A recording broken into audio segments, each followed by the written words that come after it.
Thanks for joining us this Tuesday. We're with Peter Hug now.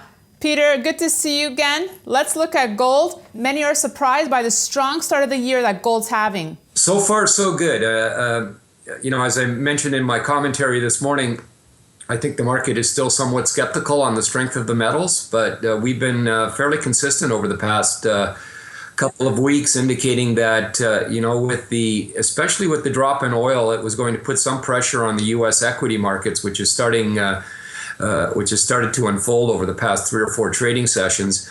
And there is some fear back in this market.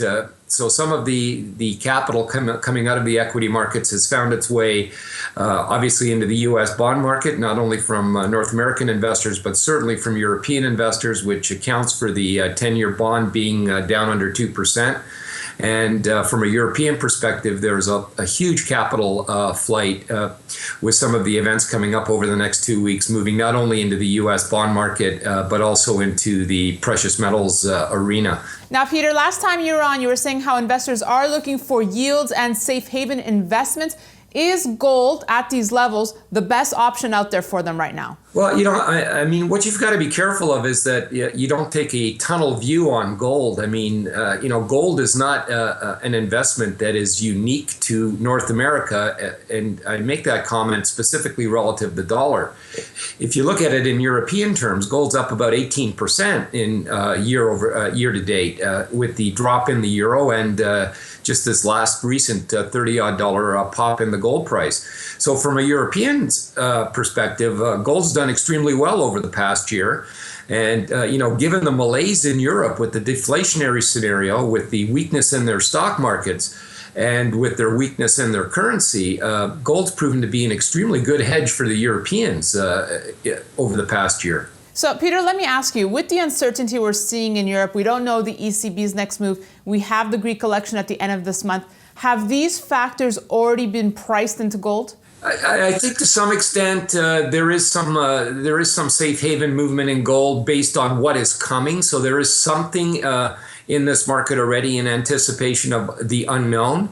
I don't think the Greek story will be as big as people make it out to be. I think the big story is going to be what Draghi will or can do next week at the meeting, and I'm not sure there's a lot they can do.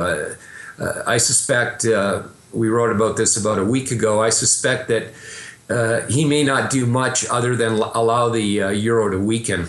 But that is creating some anxiety in the European continent, and there's some significant capital shifts that are evident in the European financial markets. A lot of that money finding its way, again, as I mentioned earlier, into the U.S. bond market.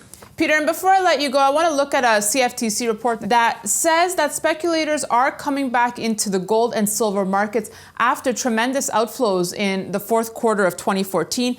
Some analysts I spoke to noted that the gold price was resilient despite these outflows from the gold ETPs.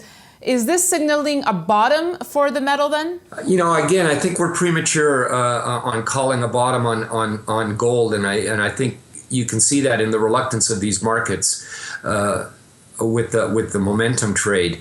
The end of last year, the outflows certainly had something to do with tax loss selling. And the market at the end of last year certainly looked like, everything was relatively stable. The U.S. economy was back on track, and the dollar was going to roar ahead. And, then, a number of other events occurred. You had, a collapse in the oil price, which, might be good for U.S. consumers, but does have some potential consequences on equity valuations in the energy space.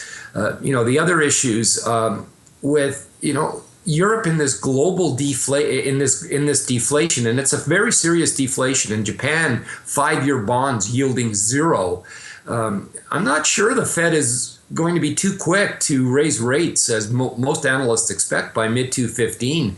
I'm still in the camp that we may not see, the Fed move until 2016. So you add that liquidity or easy money back into the equation. Given the situation with the Greek vote coming up and the unknown with Draghi, it makes total sense that you would see capital flows moving back into the metals and ETF holdings rise over the past 3 or 4 weeks, given the macro scenario that we're looking at right now. All right, Peter, to wrap, we have CPI numbers coming out this Friday. Deflation concerns are surrounding the marketplace. Do you think we could see a real surprise here from the number? Yeah, I mean, I think it'll confirm that inflation is not an issue for the Fed to worry about currently. I mean, this drop in energy prices, well over 50% from the highs of June of last year. I mean, if you imagine, just in the last 6-month period, is very deflationary from a price index point of view. A lot of material that we purchase is directly related to oil and the cost of oil. And, we've had oil come down some 55% since June. So I'd be very surprised if we saw an upward spike in the CPI this week. More likely, a muted response, which will give the Fed, again, some cover to not have to raise interest rates as early as mid this year.